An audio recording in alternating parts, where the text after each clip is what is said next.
Cliff Jumper, commence countdown. 5, 4, 3, 2, 1. You're listening to All Things Transformers, version 2.0.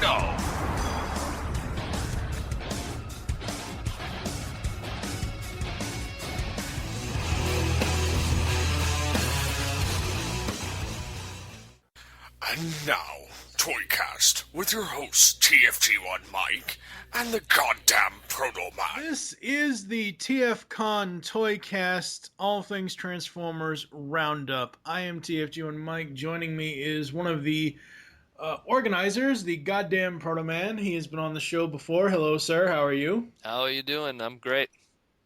Pretty good. And we also have one of the convention attendees this year, Jaws Deadeye. Hello, sir. Hey, how's it going? Pretty good, pretty good. All right, so this is basically our not every now and then really. I've tried to do this since I've known Protoman. We try to do a TFCon pre-show and post-show every year. This year we can only get to do a post-show. So where do you want to start, Protoman, as far as talking about the 10th annual TFCon convention? Well, I could just say about all the stuff that pretty much went down. I think I'll just pull up the schedule, and then I'll just go through just trying to remember some of the crazy stuff that went down and everything, because it was easily the biggest show we've ever had. Last year, we actually kind of outgrew our location, because essentially last year it got to the point where we couldn't fit any people into the dealer room, and the dealer rooms, the dealers themselves, we couldn't even fit enough dealers. We had to put them in the hallway. It was getting ridiculous. We were at that original location for, I believe, 8 years without a problem, and then last year something just hit a boiling point where we couldn't be there anymore, because the show got just too big. It got so big to the point that we had to take over other rooms, move panel rooms to areas that were so far away from the actual dealer room that it was making it difficult, that we were just we outgrew the convention. We needed something that was bigger. And then we moved it all to the Delta Middleville Resort Center, which is this humongous hotel with water slides and everything. That just completely fit our needs. And we had a deal room that was, I think, 150% larger. We had panel rooms that were absolutely ridiculously huge for the first time ever, because I always wanted panel rooms that were big, so that, when you talk, it echoes, it goes far. And that would accommodate big screen TVs, so if you're showing stuff, people could see it no matter where they are. We got a really huge location, something that we've been needing to get for a while.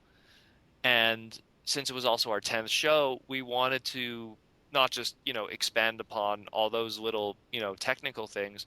We wanted to have more guests than ever before, more exclusives than ever before, and just completely go all out as much as humanly possible. And we pretty much did that. We ended up with Simon Furman, Garry Chalk, Paul Eiding as guests. Artist-wise, we had Alex Milne of the Drift series. We had Matt Moylan pop in quickly of Little Formers, but he had to go back. He had to get out of somewhere because he was busy. We had Dan Kahana of the Wreckers fame and all the BotCon exclusive stuff and of box art. We had Joe Nung, who worked with Dreamwave for years, and he worked with IDW with recent projects. We had, who else was there? We had so many freaking guests. It was nuts. And on the 80s Expo, if you were, because on the Sunday we do 80s stuff. We also had Smith Hart, who's Bret Hart's older brother. For those who are big wrestling fans, he came down with a whole bunch of memorabilia and merchandise from Bret Hart's career, and so that was pretty crazy too. Awesome. And on top of that, and if you want to even call them guests, we had the Barricade car from the 2007 movie, a replica of it. And the Bumblebee, the two Bumblebees. And a replica of the 70s Bumblebee. That's awesome. Both of them were in the convention center. Not just outside chilling, hey, there's the entry to the dealer room. Hey, there's the two cars. You could pose with them and stuff. And then on the Sunday, and this was probably the most awesome thing, a guy showed up with, I swear to God, almost dead on Tim Burton first Batman Batmobile. Yeah, I saw that. I saw the picture of that on Facebook. And like that, and so just we went absolutely nuts this year. Like, and I haven't even hit the schedule yet. Like just those little factors, Then exclusives. First we had the Stronghold exclusive, which upgrades your onslaught into I like to call it a War Within Fortress Maximus, which is like a Fortress Maximus before, he became that famous leader that we know today. We also had the Toxin Snake exclusive, which is he was a secret member of the Decepticon headmasters who pioneered the clone technology, which would later be used for cloning reflectors and making clones of seeker jets and stuff. And then with the final exclusive was, again, to tie into that cloning of the reflectors and stuff, we had the Night Ops PE11 repaint team of a reflector, but done in dark stealth colors. And their name is Bullet, Shield, and I forget the last one. But they're like supposed to be Toxin's minions that he created for himself when he made clones of them. So 3 amazing exclusive sets that were I know the Snake and the PE11, the camera, those 2 sold out like in the first 30 minutes of the show. But like those were nuts. I remember because I was doing autograph signings for the comic book because I wrote the comic. And when I looked down to do some autographs, when I looked back up, because the guy to the left of me was the guy who was handling all the exclusives, like both of them were gone, like completely. And I was like, oh my God, what happened to everything? It's like, they're done. I'm like, you're joking, right? And like, it was crazy. It was absolutely nuts. And we were just talking, me and Wendell were just talking before we started recording. Someone, I would not like to say who, but someone took a Toxin exclusive, the Snake, and put it on eBay that same Friday night that the convention started, and it jumped to $400. And keep in mind, this figure cost $25 to buy at the show. Wow. So like, and I was telling people, I'm like, well, you have to think about it this way.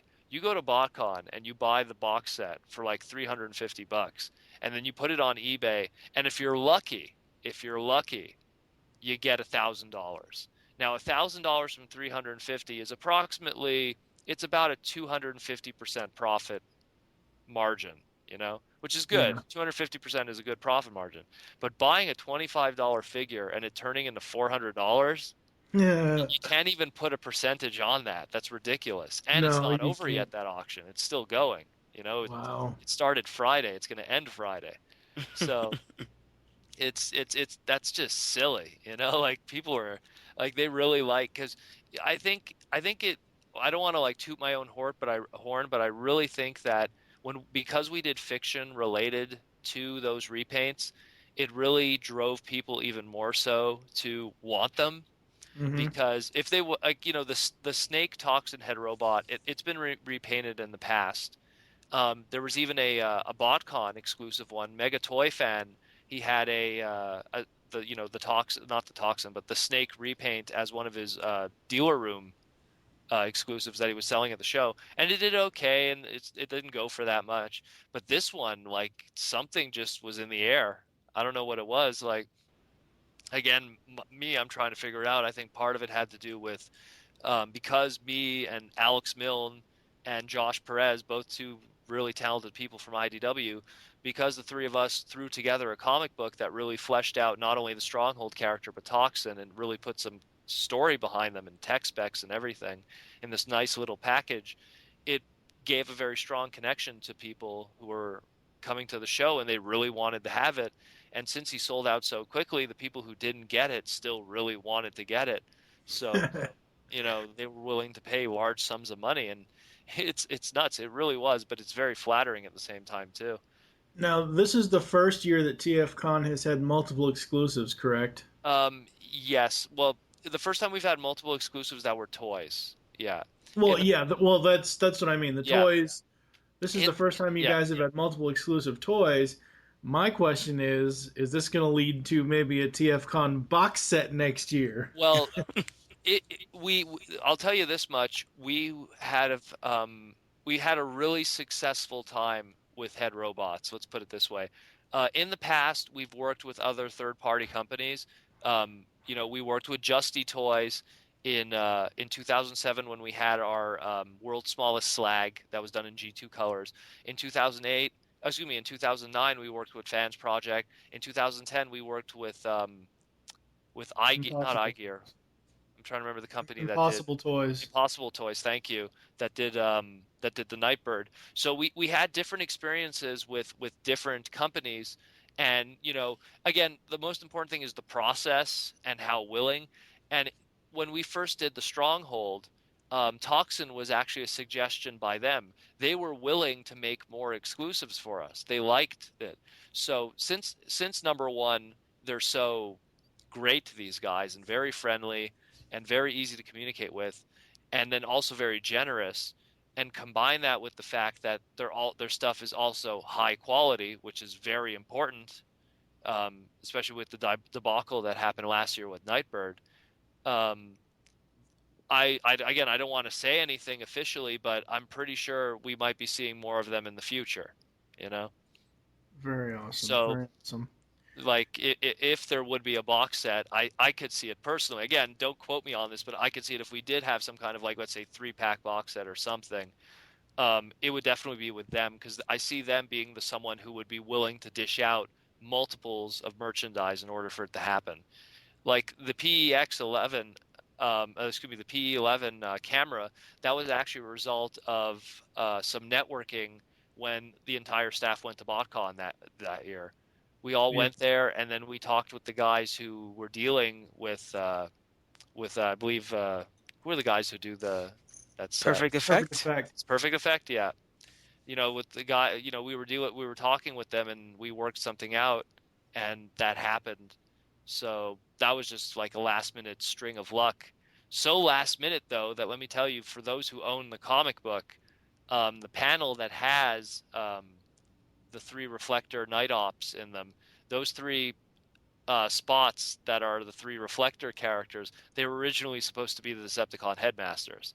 Alex Milne actually had to go back and change the panel and draw them in instead, because when I found out that we had them as exclusives for the show, I wanted to include them in the comic somehow, so we had to go back and change a few little things here and there in order for them to be present. Right. That's awesome. But all right, so go ahead.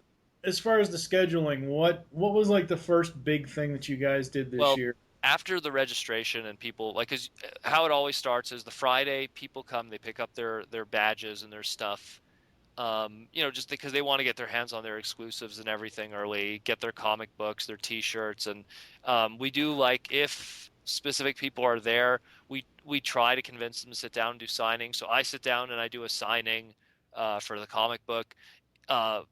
Alex was going to do a signing with me for the art part of it, and because he designed the box art for the toys, but he was really busy that Friday night, so it was just pretty much me doing only the signings. And then following that, we have it starts usually at 7 or 8 o'clock. We have a giant opening ceremony. And the opening ceremony was pretty wild, actually, to say the least. Pretty crazy. Yeah, essentially, I don't even know. I'm pretty sure something's going to be floating around later in the future of videos, but it essentially started with me. I don't know, how many people do you think were in that room, Wendell? I think was it full? Yeah, you would have a better vantage point than me. It was full though. So I don't think know, like 100 or 200, something like that. Yeah. But like literally like 100 or 200 people. Me singing the Car Robots theme from Transformers Car Robots, better known as Robots, in front of everyone on the microphone, in Japanese, as the TFCon national anthem, and everyone had to rise for it. And I was doing backup. And Wendell was doing backup in betweens. And we did a lot of like skits, like joke skits in front of the audience, just to get people. And then we did a little because it was our 10th show, we wanted to do a little we had a video commemorating the past stuff in the past 10 years, and a lot of it was actually jokey stuff, and all the funny things that happened through the past 10 years, and staff who have come and gone, and we commemorate, because some that have left staff but still come to the show as an attendee, we wanted to get them to come up and commemorate them and say thank you for all the work you've done and everything. So it was more to just celebrate the last 9 years of TFCon and to just look back and be grateful for that, how far we've gone from that simple day when our boss Colin was playing hockey and he said, hey, why don't we like rent a room and sell some Transformers? That's how it all started, literally. It was just like, hey, why don't we rent a room and we'll just set up some tables and I could get rid of these extra Transformer toys I have. And then it all ballooned from there, from those humble beginnings. Anyways, after the opening ceremony, there's also the parts party, which because the dealer room is not open yet, it opens the Saturday. But the Friday, because the dealer room's not open yet, we open it up to the parts party, which is just pandemonium, more or less. It's literally just everyone just come with your frickin' toys and just go nuts and do whatever you can, And, I mean, there was Ultra Primal who had, like, every BotCon 11 exclusive in one corner. Then you had some guy who just had, like, FAA-graded mint in box, G1 shit. And then you had one guy who was just like, like all the really weird Brave stuff. And then you had like, there's a few guys who come from the States and they go, well, I'm going to the parts party and I'm coming from the States. So I'm going to bring some stuff that they only have in the States and bring it to Canada. And then I'll, it's easy money. You know what I mean? Yeah. I think the most common thing was Space Case, I think it was. Mm-hmm. Dark of the Moon Space Case, because he's not out in Canada yet. So some guy came with like 5 or 6 of them, and he also brought those Scout Star Wars Transformers, the smaller ones that recently came out. Yeah. So he brought those, and those like all disappeared because because again, you have to realize like all these people in Canada, especially the completists, they were just like, oh, we don't have that here yet, or like you bring like a Sentinel Prime who speaks only English instead of because we also have that issue. Wait, the Canadian version only speaks French? No. It's because, what they do in order to accommodate the French, if it'll say like, I am Optimus Prime, or, this is Starscream, bring me the Allspark or something, it'll just say the character's name. And just that over and over, even if it has multiple lines in the English version. So Sentinel Prime just says Sentinel Prime. And when you put the gun in his hand, or because like with Sentinel Prime, you have to push different parts of his body, and he'll say different lines, but he'll just say in the Quebec/Canada version, Sentinel Prime, and it was the same thing, Optimus Prime, or instead of this is Jetfire, it was just Jetfire. So that's the problem with a lot of the leader classes. It was a big issue with a lot of the leader classes. And so when people bring those Dark of the Moon leader classes from the States and from Target or whatever, they're more sought after because they're the more electronically complete ones. Yes. Yeah, exactly. After the parts party, while the parts party is going on, there's 2 things that happen in the panel room. First, there's a classic G1 trivia that's ran by J. Alvatron. And then following that, there's it's kind of a precursor to then the dealer room opening up, which is ran by a good buddy of mine, Decepticon Army, also known as Phil, a fellow podcaster from Canadian Slag. He does a collecting 101 for Transformers, which is he gives you helpful advice on how to approach your collecting and what to do and how to think when you're approaching different collecting angles. And it's pretty much it's something to think about when going into the dealer room. Like he was pretty much explaining, well, if you're someone who wants Fortress Maximus, the difference between buying an incomplete Fortress Maximus and getting all the pieces one at a time, because some people do that, they just buy the core body without the head or anything, and then piece it together slowly throughout the years, as opposed to buying it 100% complete off of eBay and spending that giant wad of money, which pays off more. What's the difference? And so he kind of goes through where your head is at when you're doing that, and what's important to you and your priorities. And so it's just one example of that, but many things he does in the panel, just kind of to help people decide what they're going to do the following day in the deal room. And the last thing on Friday is also there's, again, fun stuff. So there's a Transformers Pictionary that goes on in the Hazel panel room, which is a separate, smaller panel room. What was the faction feud this year? The faction feud happens on the Saturday. Okay, we'll get to that when we get to Saturday. Yeah. I don't think I've ever asked anyone this, but what in the hell? And I know Techno does it every year. Mm-hmm. What the hell is the TFCon cookie? What the hell is that all about? Okay, that's the general techno thing. Okay, Because that's just his thing. in the past, when we were at the DoubleTree, the old hotel that we were at, a tradition that the DoubleTree does is when a big conference or convention or anything, not just toy related or geek related stuff, if there's a dental convention, if there's a boating convention, if there's some kind of convention going on at their location, if you go to their hotel under that convention rate, you get free cookies when you come. It's a Okay. silly little thing they do that they used to Okay. do. And because we were switching locations, and this new place, obviously, it's a different location, didn't do that anymore.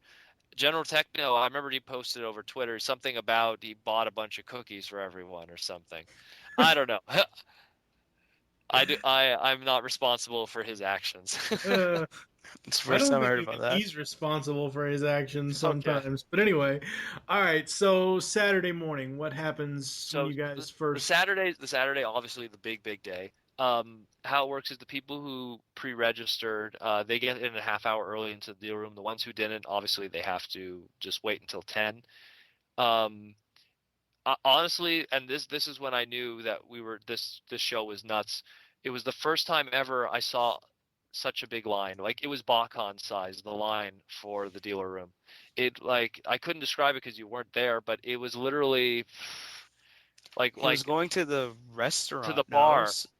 Yeah. What? So It went all the way to the bar. So we're talking like Over the imagine. hill and through the woods. yeah, it was Yeah. well. That's just it. Like it's hard to describe because you don't like, especially the listeners don't realize how far away the bar is from the actual convention, but it's far, So the fact that it went that far, it was like it was a BotCon sized line. It was nuts for the dealer room. It was absolutely nuts. I never saw anything like that in all the years I've been doing the show, and I think it had to do with the fact that it is a movie year for one. So there's a lot of still hype from Dark of the Moon in the air and in the blood of people. It's still in theaters. Yeah. So I think that probably was one factor, and also because our last show was so ridiculously huge, it was only a matter that if it was going to be a movie year, that it would only be bigger. And then when the doors opened, insanity ensues, and it was a lot of fun.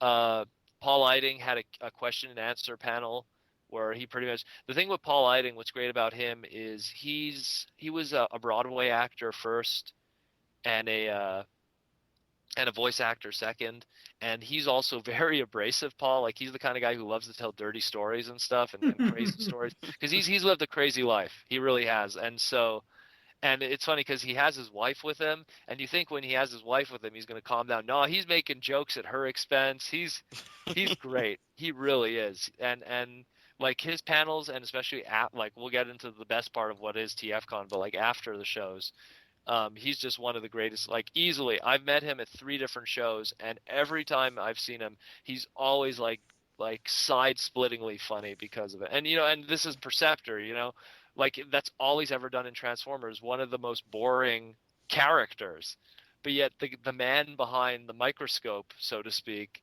is easily one of the funniest guys in the in all of Transformer voice actors because of the stuff that he's done in his life. Yeah. Then the next thing we have at 12 o'clock, we had the Hasbro product preview panel, which essentially was what was shown at San Diego Comic-Con. So there wasn't really anything new. The more so, the whole point of that panel is it shows everything that everyone in San Diego everyone who didn't see was from San Diego, but it's more important for the Canadians who have, because Hasbro Canada is present for that whole panel, and they're the ones showing it off. So they answer questions that normally would never be addressed. So people who are from Quebec going, will this specific store exclusive be at our location? Are we going to get this figure? Are we going to get that figure? It's pretty much to address those kind of issues. How is distribution with that? Will this figure have English language? Will it be released at all? Little things that are asked. They could be asked directly because head office is right there in front of you. after that, there was autograph sessions with Simon Furman and Joe Nung. Simon Furman brought something really interesting with him that he debuted at TFCon. He had the original scripts for the last 2 issues of War Within Part 3 that never got printed. Because when he did War Within Part 3, like the third installment, Age of Wrath, it never finished because Dreamwave went out of business. And even the omnibuses of War Within, I know Wendell, he bought the omnibuses. Yeah. The omnibuses only contain volumes 1 and 2 inside, which is the original War Within and Dark Ages, which was the debut of the Fallen. And they didn't include Ages of Wrath issues 1 and 2 because the story never concluded, so it'd be silly to include them. But what Simon did is he brought the original scripts for 3 and 4, and he was selling them and signing them to anyone who was interested. And so that was really cool of him to bring that. That was like a little unexpected exclusive, if you will, that he brought to the show. Awesome. And Joe Nung, he just brought a whole bunch of prints and stuff to sign. It's just nice to see him and to see him again since the Dreamwave days, because he came to our show, I believe the last time was 2004, and that's when he came with Pat Lee and all like the Dreamwave crew. So it was just nice to see him again after that, after all the smoke is settled from all that craziness. There was also afterwards, Garry Chalk had a question and answer panel, typical Q&A panels. But the one thing that was great about it, that was hilarious, and again, this goes back to Paul Eiding. People were asking questions to Garry Chalk, and then Paul Eiding got in line. He got into the back of the line, and then he started trolling Garry Chalk. What did he ask, Wendell? Because you were there. He was asking in a weird voice, a very familiar but weird, like old man voice, and he's like, "What if Optimus Primal and Colonel Chekhov from Stargate and that character, that sergeant you played in Freddy vs. Jason, and Papa Smurf?" And everyone's like, "Wait, what? Papa Smurf?" And we're trying to look for him in the crowd. And who would eat the most ice cream? And everyone started laughing. And this is Paul Eiding. And so Garry actually gets off from the stage and starts looking for Paul Eiding. And he's like, I would if Paul Eiding actually kept the mic away from his mouth, I wouldn't have known it was him. And then Paul Eiding starts putting the mic in his mouth, like, "Oh, would you want it this close? This close?" And that was hilarious, because it's just like, it loosens the mood, and this is the professional guests that we got. And they were joking with each other. Garry Chalk actually answered the question. He said the Russian character he played would eat the most ice cream. And Gary's a great guy too. But everyone knows, anyone who's ever met Garry, and Garry did our very first TFCon. He was our first guest that we ever had. He's a very chill individual. He's very relaxed. And the scary thing about Garry is that his regular voice is Optimus Primal.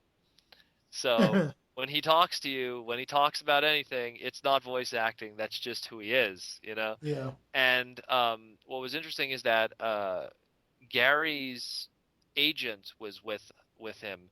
And on the Friday, the agent had these cards that he bought from... There was some artist in the deal room. I don't know who it was. If they hear this podcast, please post and say who you were. But there was an artist in the dealer room that had a picture of Optimus Prime, like a drawing of Optimus Primal holding a guitar and playing it. And it was done like in like the CG style of Beast Wars. Right. And the agent bought that from... Excuse me. I was going to say it was in gorilla form. And he was sitting on a stool, and he had a acoustic guitar with a mic on him. Yeah. So, just picture that. And so the agent bought that, and I was like, "Oh, that's such a weird photo." And then we later found out it's because Garry, despite the fact that he's known as a famous voice actor, is also an incredibly talented musician and singer, and a very good singer. Yeah, he is. And so we were like, "Oh, wow." So when we found that out, because TFCon being TFCon, we just let anything happen. We actually scrambled to try to find someone who has an acoustic guitar. So while that was happening behind the scenes, we'll just go through everything else because it leads to something later on. Okay. So then on top of that, we had then Garry and then Paul did their autograph sessions, and that was great. And I know that Garry and Paul got interviewed by a whole bunch of TV studios that came down. I know CTV and 2 websites came down to interview them. There was also the costume contest, which every year we get crazy costumes. The best being Mrs. Talon 4 Ace, also known as Vanessa, who's easily probably one of the best cosplayers in all of the Transformer community. Most of you know her of the dead-on Black Arachnia, animated Black Arachnia, and animated Bumblebee that she's done in the past. And so this time she came as a G1 Optimus Prime, and it was absolutely gorgeous. And as a treat for all of us, in costume as G1 Optimus Prime, also a person that we didn't know was so talented, she played the piano. Oh yeah, it was pretty awesome. Yeah, and it was funny because she's playing the piano like a grand piano, like a big grand piano. And wow. there's G1 Jazz just like leaning on the side of it, like like someone dressed as. And it was just, and again, just like one of those like like it's a photo op moment. You know what I mean? Like that's something that you put a poster of on the side of your wall or something. Really cool stuff. And then the last thing was in terms of contest was the art contest of the 3D stuff, like the custom guys. This year, and I was one of the judges. This year was ridiculous to figure out who was going to win, because usually we have some of the clear cut this guy's going to win situations, but this year incredible talents came out of nowhere. And there was Chanformers. He brought his classic style Overlord from Master Force, which is it was ridiculously huge. It was like a head and a half above the size of a Scorponok toy, and it fully articulated, combined like Overlord and everything. And then you had Nemesis Predaking Stu. He brought his classic style half shell, which was pretty much a classics version of King Poseidon from Beast Wars 2nd, but just like his half shell component. And you had Freedom Gundam. He made a power-up armor for animated Optimus Prime that turned him into Galaxy Convoy. Like, just the most insane customs I have ever seen showed up at the show this year, and it made it so impossible to pick who was going to win, because everything was some kind of original engineering talent. It wasn't just some straight repaint with changed hands or a head. It was just some scratch build gorgeousness, and anyone could have easily gotten gold, in my opinion. Anyone could have. But in the end, the half shell won, because a lot of staff, originally the judging was just me and GM Fan, but then we had to get other staff in, and then we had to actually ask some attendees and volunteers their opinions too, because it was just so split down the middle how great all the stuff was. Because it was always okay, this guy should win, but this one's good too, and it was... Yeah. And then it's the same thing, the 2D art contest, it was a little more cut and dry. But one that stuck out at me was someone did a portrait of internet personality Vangelis. and submitted it, like an actual drawing of internet personality Vangelis' face. And I think that was hilarious. That person didn't win, but the fact that they did it was hilarious. What else? Simon Furman had a Q&A session. It was pretty straightforward. A lot of the questions were stuff that he couldn't answer, because a lot of people were asking about G181 that's coming from IDW. He pretty much, the only thing that he really talked about that was of interest that I could mention was who his favorite characters were and why he used them so much. And then he explained his understanding of his own Furmanisms, so little things like that. And then they had the Revenge of the Video Games panel, which was ran by me. And what that was, last year, I did a video game panel, and it ran for an hour and 20 minutes. It ran 20 minutes longer than it was supposed to. I was just pretty much covering every Transformer video game ever made, ever. I remember seeing that on YouTube. And so, I if you watch at the end of the video, when I start talking about the Armada game, I got a signal from one of the staff members going wrap it up because we got to do something else. So I actually had to leave out a lot of stuff. This time around, I got a chance to put that stuff that I left out and do some little bonuses for for the people this year. So I talked about the Tiger Electronics LD game from Generation 2. I talked about the animated LD game, like the LCD games. I talked about the Mugen fighting games, which were done by a Hong Kong community. I talked about a lot of the hacked games, like Super Autobot Brothers and everything. A lot of stuff. Didn't you do a live playthrough of the Japanese G1 game? Well, I did a live playthrough. Well, yeah, I did a live playthrough recently on Google Hangout. Oh, okay. No, I thought you actually did that at the convention. Oh no. To beat Mystery of Convoy, you need to have a good 3 hours and something to bite down on. Like no, what I did was I was showing people different scenes, and I played through a majority using save states of the Dinobot Brothers, The Return of Unicron, which was essentially they took the game Super Mario 2 and they turned it into the Dinobots. And it's again, that footage is going to show up somewhere online, just like how Vangelis did the first one. And people listening, find it. Your guys are going to laugh like crazy. Soul Fury, who's one of the head moderators of TFW 2005, he actually was doing a play-by-play like what they do with San Diego Comic-Con, where someone Like a blogcast or something. Yeah, like a blogcast or whatever, where he was literally doing a blogcast of the entire panel. And I afterwards went back and I read it all, and he was like, "I don't know what I'm watching, but it's absolutely fucking insane." Like he was just like he couldn't even describe what he was seeing, because it was I brought a lot of crazy stuff. I really wanted to. Whenever I do my panels, I want to do something that like people leave it and go, "Oh my God, did you see that?" Like that's what I wanted, not just like document, but like really show them crazy stuff. And then the last thing was the live script reading. And again, true to what I said before, we wanted to do something bigger than we've ever done before. It was the first time we did a script reading with 2 voice actors instead of just 1. So we had again Garry and Paul Eiding together doing a script reading, and the story was when G1 Starscream was in the Beast Wars timeline and he was going through time and space, he accidentally caused a ripple when he escaped, which caused Perceptor to get sucked back into the Beast Wars timeline. And I didn't watch the whole thing because I was really busy, but it's essentially it's Perceptor stuck in the Beast Wars timeline and an adventure that ensues.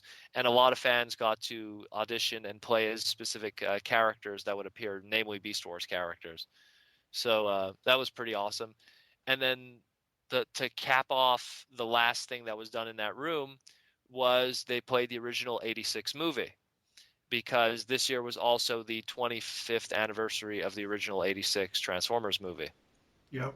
So we wanted to celebrate that, and that was fun because watching it on the big screen with a whole bunch of people, especially the people that I was sitting with who were seeing it for the first time, that was really fun because I always like it. Young and old.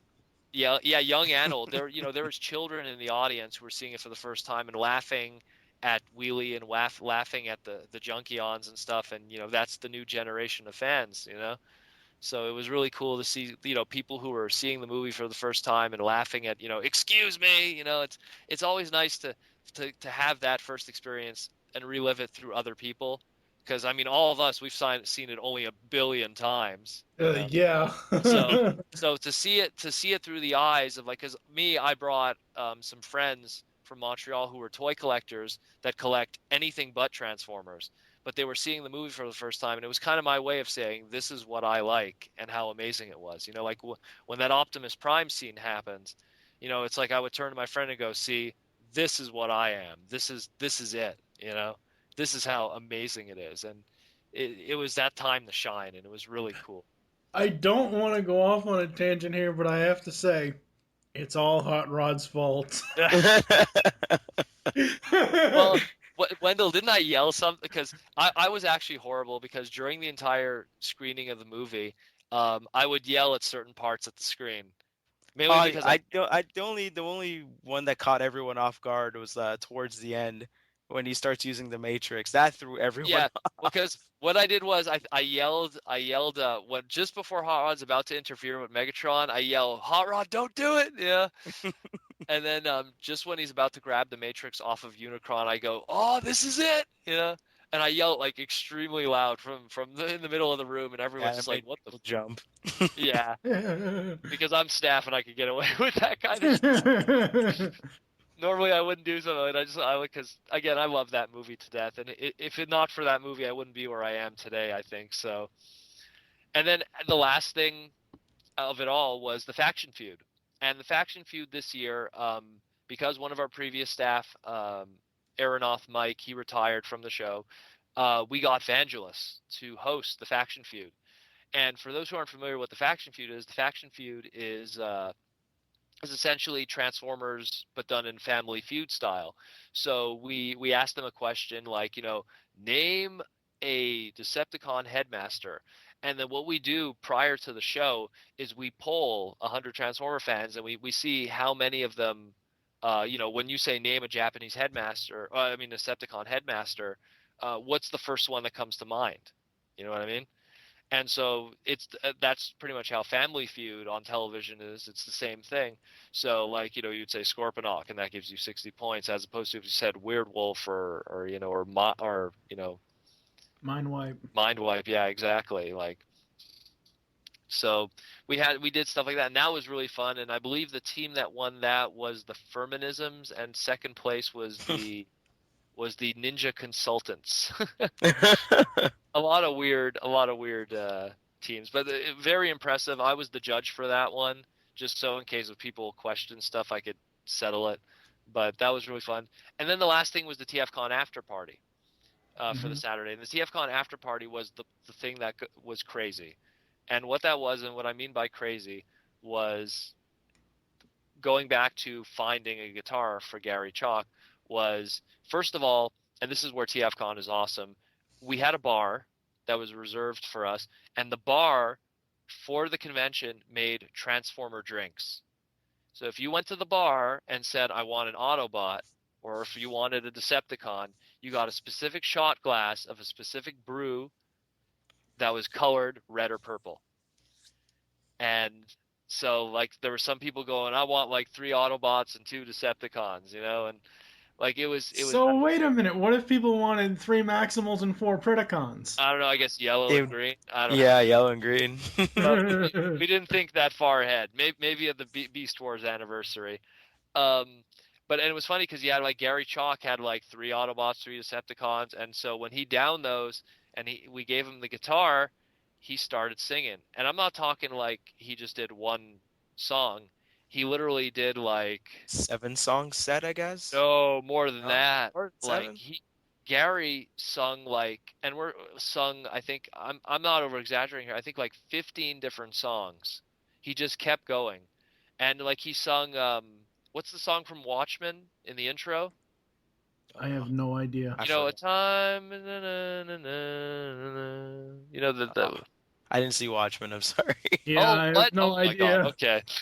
I read it. I did the more important. Well, thing. he sung a lot of classic 60s and 70s songs. And blues songs. And blues songs. And I know he did Muddy Waters, Hoochie Coochie Man. I remember that. Yeah, he did Muddy Water. He was singing these word for word, and because his voice is very good, and he's very good with the guitar too. He was singing all these songs, and I swear, Mike, you had to be there. It was literally a humongous crowd around him. You had Paul Eiding, Perceptor, nodding his head and singing along. You had Simon Furman, there too with his wife and everything, also tapping his toe. And then literally 30 to 40 fans just gathered around him like it was a campfire. Just every single word, and everyone just going nuts at the end. And it was great. It was it was surreal. And people like Pia and people who have been doing BotCons for years who were there, and I was so happy that happened, because all these guys that were there for that, they're I've never seen it. I've never felt anything like that in my entire life. Because again, it's so hard to describe, but the atmosphere of that moment, it was just something that you would never get from any other Transformer convention in the world. And I don't want to insult BotCon and Auto Assembly and SlagaCon and all the others, but honestly, nothing will ever match what happened that night. It was insanity. It was absolute insanity. It was spiritual what happened that night, where with Garry singing and just everyone gathered around him, and not just like fans, but like celebrities too within our fandom gathered around also, and all enjoying it. It was unbelievable that night. Yeah, I mean, we're not here. We're here to talk about this year's TFCon, but I just have to say, the last two BotCons, I've noticed that because of social media, every one of the people that I know that have gone last year and this year have had a really fun time. But still, BotCon it's not segregated, but it's in cliques. You have the TFW people over here. You have these Sabertron fans and over here. You All-Star, have those yeah. fans over there. I mean, it's like going into a high school cafeteria and seeing the jocks, the nerds, the math geek. You know what I It's mean? also, I find with BotCon, I've been going for a couple of years. It's very corporate. Yeah, It's well, it's and that's the point of BotCon because it is the official, and it yeah. is there for you to go and unfortunately stand in line for 7 hours to get potentially get an But autograph from Peter but Cullen. see, what's funny with that too is because the BotCon that just passed, Paul Eiding was there, Right. and it's funny how Paul was handled so differently at BotCon than he was at TFCon, and even Paul, excuse not Paul, Simon Furman pointed it out.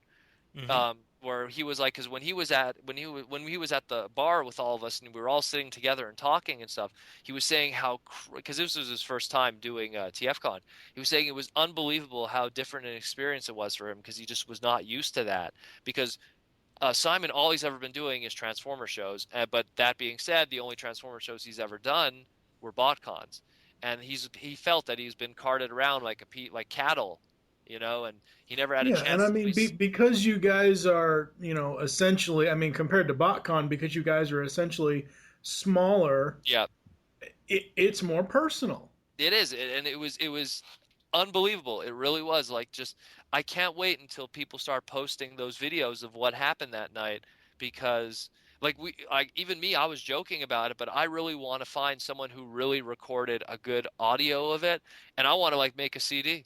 I want to like Garry Chalk unplugged from TFCon, Do you still have that picture you took, Daniel? Protoman, Yeah, of yeah, his I back took and a, then everyone around him, basically. yeah, I took a million photos, but one photo that I took, a really good one, it was from behind Garry Chalk, like from behind him, because like everyone's gathered around him, literally like a campfire kind of thing, and it's just this beautiful spread of just everyone's eyes just focused on him with the guitar, and it's gorgeous. And in that shot, you see Simon Furman and Paul Eiding also, and it's just absolutely gorgeous. It was the first time like everyone in that room was on the same page. You know, it was so incredible. And then on that note, we moved to the Sunday, and This is the first year you guys had a customizing class, wasn't it? Or no, no? it's not. It's not the first year. We started the customizing class in 2009, Okay, and yeah. we had Was it. this just the first year that you had it on the Sunday, or Oh, we've have you always always had it had on it? Sunday. Oh, okay. It's just that the only first time with this customizing class, what it was in the past. Dak Duncan, he was the one who ran it in the past, and Duncan, he was the BotCon 2008 custom champion. Like he won the 3D contest. So we had someone who was a really legitimate guy when it came to customizing on our staff, who was in charge of the customizing class. And in 2009, we did Universe Rev based off of the RID character Spy Changer. In 2010, we did UK Flash using the Aveo Swerve mold. So we took Aveo Swerve and we turned him into a homage to the UK Flash figure. Uh, but this time around, because Duncan was not able to participate because he had a job doing some other stuff in the United States, uh, we got two very talented customizers within our community to come on down and help with it. And this year, we had a Universe 2.0 downshift based on the Omnibot mail-away, and it was absolutely gorgeous how that turned out.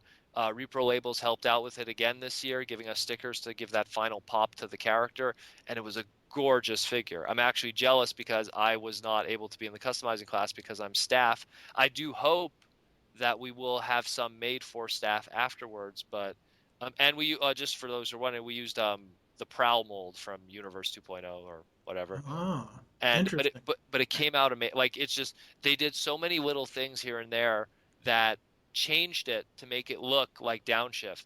Now, granted, Downshift is a white car and so is Prowl, but the little nuances that were thought about that separate the two characters on an aesthetic, I call it a silhouette. You know, like if you saw just a silhouette of both characters from G1, the little things that you could do to it to change it to make one look like the other, and they were very clever with that. And the final, like the images are on TFW right now. Some people posted theirs, but it's absolutely gorgeous. There's a new face. Now, is your all's customizing class kind of like the same as BotCon's it's the same as BotCon's where when the registration goes up online, it's literally the first 30 people and that's it.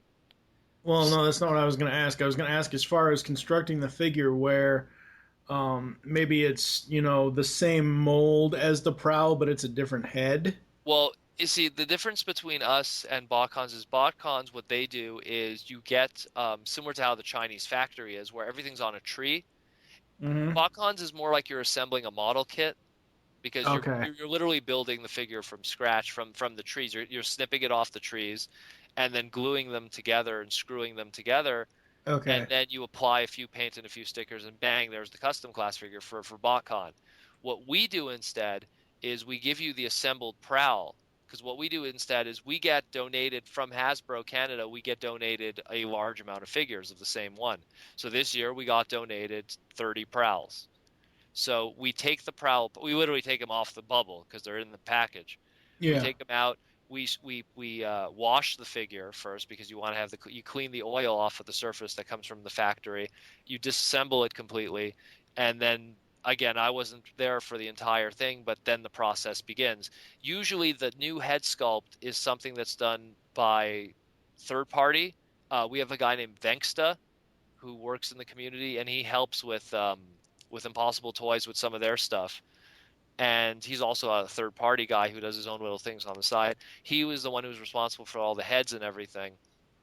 So he usually casts the head, and Repro Labels, they cast us stickers, and then they throw together some final product with painting and everything. And again, go online and take a look. It was a very beautiful final product.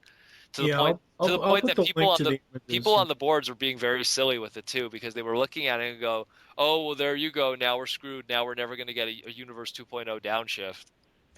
And it's like, "Oh, come on, guys. What are you, stupid?" You know? They were taking it seriously, like, because we all know when we got Overkill in 2007, we never got an Overkill toy. Yeah. The reason why I was asking about it is because you said the nuances that were added to just customizing the figure to make it look completely different.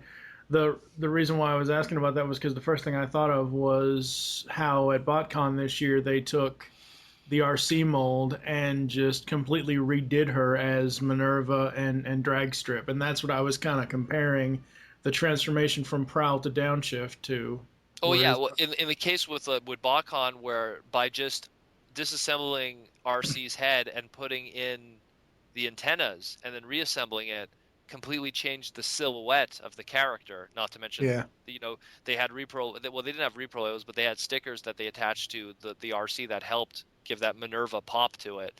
It was the same. In this case, it was more so, Downshift's original G1 toy has a form of, I wouldn't call it shoulder missiles, but he has two missiles on the side of his head in his G1 toy. So they applied that mentality because Prowl's G1 toy has two missiles on his shoulders. And so they tried to work it to have that similar aesthetic look, working with that and painting with that. And again, you have to, I don't want to spoil it too much. I want people to see it and really figure it out themselves, but it's real, like it looks gorgeous. It really does. And the face really helps a lot too. Yeah, I'll link, if you send me the link, I'll put it in the post for the website for the podcast. Before we kind of move on from whatever else Sunday has, Wendell, what was your favorite part of the convention this year? It was seeing like people I haven't seen in I guess a year, mixing and mingling with people, even in the dealer room, the panels, Paul Eiding panels. Speaking with Simon Furman and asking him what he thought of TFCon on a personal level. I remember one thing that was really funny was I was in the elevator with a friend of mine, and so we're going up, and Garry Chalk's in the elevator with us, and so this is the Friday night, and so I turned to him, and he was doing a part of a trivia thing to see who gets into the faction feud, and I turned to him, and I say, "So how did the trivia go?" He's like, "Oh, it went really well," and so I kind of turned to my friend and I go, "That's Garry Chalk," and she looks over at him and he introduces himself and says hi. And he gets off the elevator because he's like 2 floors below us. And she kind of turns to me and smiles and goes, "Maximize." I had a little geek out there. That's funny. Yeah, I'm surprised he didn't just do Optimal Optimus lines all weekend long. Well, Well, he like, was very professional about it too. Like mhm. because Oh yeah. people were asking him a lot of like the typical how to get into voice acting kind of questions, and he was being very honest in how to go about it and what he did to get to where he did, in his Mhm. career. Mhm. So, but yeah. Is there anything else we left out of Sunday's activities? Oh, there's a few other things for sure. Okay. Um, Let me just pull it back up here because I was getting you the downshift picture. Uh, so on top of the custom class that was going on a majority of the time, Simon Furman also ran a panel because just like how people always ask how to get into voice acting, Simon ran a panel how to write comic books, the whole process and how it even works and how to break into it. And so that was really cool of him because for people who are there's people who could draw, there's people who could act, but now here was an opportunity for people who could write, you know and he was teaching that whole process. Like, if you're a really good writer and you want to do comic books, you want to do this, here's what you got to do to break into the industry and who to contact and what to contact. And that was really cool of him to do a panel like that. um, there was also the 80s costume contest where now it opened up to not just Transformers because one thing I have to stress, the Sunday of the show, uh, to be nice to our dealers, we give them the opportunity on the Sunday to also sell non-Transformers merchandise because like if we have a big bad toy store and they only bring Transformers, usually by the time the Saturday's over a lot of their stock is gone. So as a deal, what we tell all our guys on the Sunday is you could bring anything you want afterwards. And that's what kind of evolved to the Sunday being known as the 80s Expo, because now it's Transformers still, but now there's a spin on everything else. Now it's He-Man and GI Joes and Star Wars and Marvel and DC and all of that. And to work in coefficient with that, we have the 80s costume contest, just similar to how we had the Transformers costume contest. And so we had people showing up as Ghostbusters and Batman, and I saw Scarlet from GI Joe was one person, and There was a Ultimate Muscle. oh yeah, that was a great one. There was a guy dressed as Kiniku Man from the Muscle, like Muscles, millions of unusual creatures lurking everywhere. Like that was great. Like the guy was literally in just a leotard and the whole thing, like it was Leotard, face paint, and a big fin. yeah, and the big fin for a head. It was no, that was my favorite one actually. Um, just stuff like that. There was also again there was a panel how to get into voice acting by Paul and Garry, and they were being honest like how to break into the voice acting industry. And Garry, I think the most important thing that Garry said was he said about before he got into voice acting, he literally listed every job he ever had before he became an actor, just to give people an idea of how the road is sometimes not that not that smooth. It's always kind of bumpy. And the one job that he used to have before His he was first a voice job, wasn't it? what yeah, I think it was his first job. He said he used to be a guy who would deliver telegrams and stuff dressed as a gorilla. The the absolute irony of it. And so like just and then he said at one point he was, what was it? He was Ramondo the kissing. Eduardo, the kissing bandit. Yeah, like he was these guys, that you would hire to like go to your party, and he'd wear a lot of like makeup on his mouth and stuff to look like a Like fake mustache, and when he'd kiss you, it would rub off on your face. Like he did a lot of like little jobs, to survive. performing. You said to always perform, Yeah, to to always always keep performing. Yeah, so his jobs, while they were like not the best paying jobs in the world, they were jobs that still kept him in an acting kind of situation. So then another panel that I did, this was a back to back, and this was the big one that for a lot of people was the third product preview panel. And this was the first time this of anything of it has ever been done before. Where just like how Hasbro at BotCon and at TFCon have their product preview panel, we wanted to do something for all the third party guys that they could show off their stuff that they're planning in the long run, for everyone to see. And so me and GM Fan ran this panel together, and we pretty much debuted all the stuff that's being planned for iGear, Mastermind Creations, G1 Uppers, Roundhouse, Kiss, everything, like a whole bunch of stuff, whole bunch of stuff. And that was all over like TFW's front page where they were like we debuted. Mastermind Creations have plans to do a classic style up like 6-shot, you know. Oh, Um, awesome. yeah, like a modernized 6-shot design, and there was also like they were showing more of the future. iGear has plans to do like the Seeker jets and to do a 2 scale, because the thing is that recently all Masterpiece toys they've been downscaled like to match that Rodimus Grimlock Starscream size. So they're doing a whole bunch of Masterpiece toys that put the Megatron and the Optimus 2 scale with those other sizes, and then upgrade heads and different colors and new trailers and all kinds of just wacky stuff. I could go on and on. That there was, I think the only other really interesting one was Mastermind Creations. Also, at least that caught my eye. They have plans to do a Hearts of Steel Shockwave, Oh, interesting. and that one supposedly is going to be leader class size and it's going to be huge. So Wow. that one's going to be nuts. After that panel, though, I did another panel which was called Transformers in Pop Culture, where I pretty much tried to find the wackiest cameos and appearances of Transformers throughout history and pop culture, that no one knew about. Like, I could have easily just shown like the Family Guy clips and Robot Chicken and stuff like that, but I didn't want to show those ones. I wanted to show the ones that no one knew about. Like, there was an episode of Miami Vice where you have like all these drug dealers. They're guarding this cocaine den, and they have these counterfeit bills and everything, and it's all like very tense and everything, and the cops are about to come, and then there's this one guard. He's just playing with a G1 Shockwave, you know like, and he's just like he's trying to figure it out, and like just tons of scenes like that, like Flight of the Navigators, Top Gun, all kind.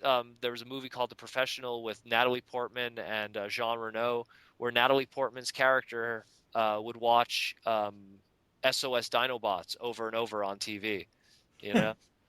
And I'm not saying like in the background. I mean, like it was predominantly featured that she was watching SOS Dinobots over and over, like just little things like that.